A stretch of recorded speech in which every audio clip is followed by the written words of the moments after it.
नमस्कार। आज की सुबहचर्या में आपका स्वागत है। आज की मेरी सुबहचर्या का शीर्षक है ब्रांड एम्बेसडर।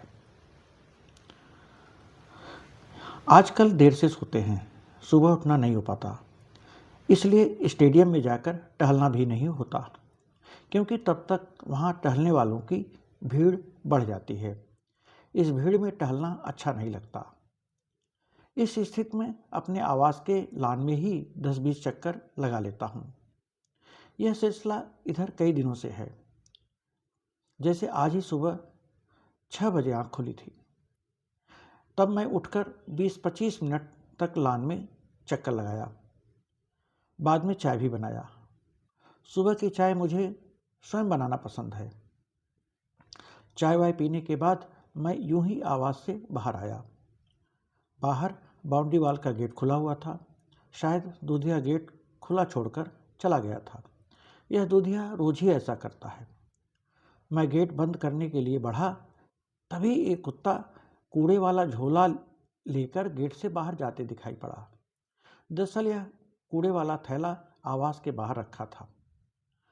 कुत्ते को इसे ले जाते देख एक बारगी मन हुआ कि कुत्ते को दुरदुरा दें, क्योंकि मुझे अंदेशा था कि इस कूड़े वाले झोले में से कुत्ता अपने खाने की चीज़ जरूर तलाशेगा, जिससे साफ सुथरी जगह पर फिर कूड़ा फैल जाएगा। जबकि सवेरे सवेरे ही सफाई कर्मी यहाँ झाड़ू लगाकर गया था। लेकिन कुत्ते को दुराते दुराते मैं रुक गया। इसी बीच मुंह में कूड़े का थैला दबाए वह गेट से बाहर चला गया। थैला लेकर कुत्ता किधर गया, इसे देखने मैं भी गेट से निकल पड़ा। लेकिन यह कुत्ता तो समझदार निकला।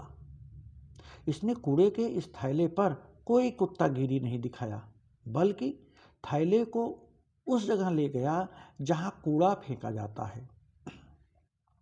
थैले को वहां कूड़े के ढेर पर रखकर इसमें से अपने खाने की चीज वह तलाश रहा था। इसे देखकर मैंने सोचा, यह कुत्ता तो कुछ ज्यादा ही समझदार है।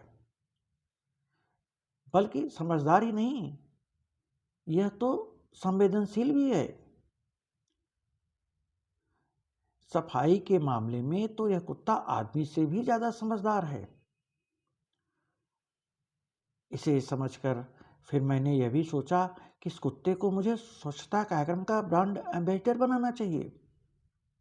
लेकिन स्वच्छता जैसे महत्वपूर्ण कार्यक्रम का दुर्भाग्य कहा जाएगा कि इस समय मेरे हाथ में मोबाइल कैमरा नहीं था, अन्यथा मैं इसकी तस्वीर लेकर इस कुत्ते को स्वच्छता कार्यक्रम का असली ब्रांड एम्बेसडर घोषित करा देता।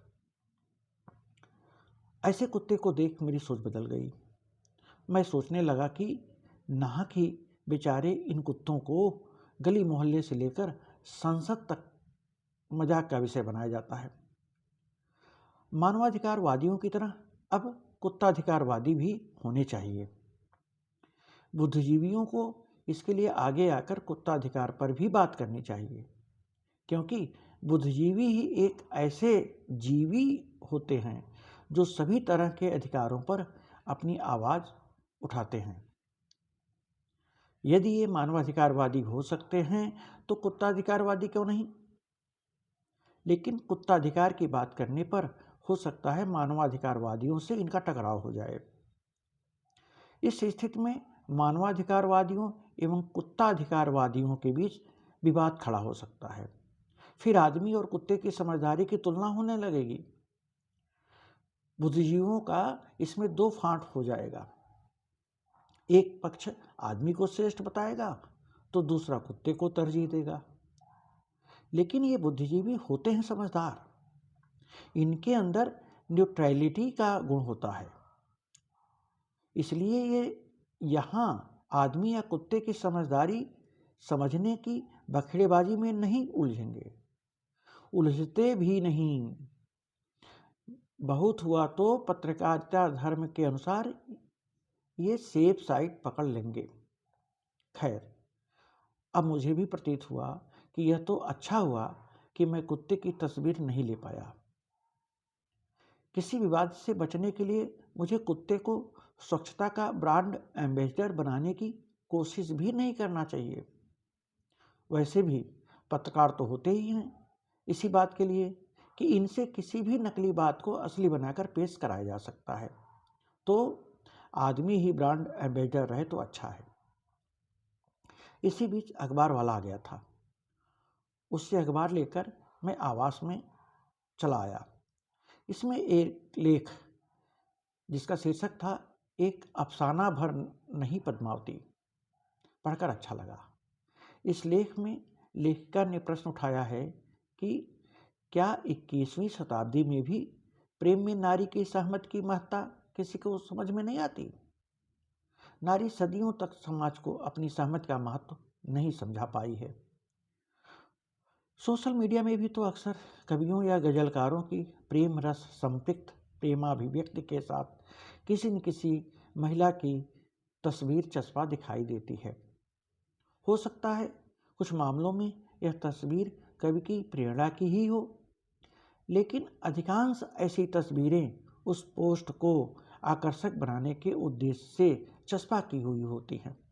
लेकिन यूं ही किसी स्त्री की सहमति के बिना उसकी तस्वीर को अपने कवित्व भाव के साथ चस्पा करना उस स्त्री की गरिमा का हनन है। यह कवि की कोमल भावनाओं का नहीं अपितु पुरुषवादी मानसिकता का दिग्दर्शन भी है।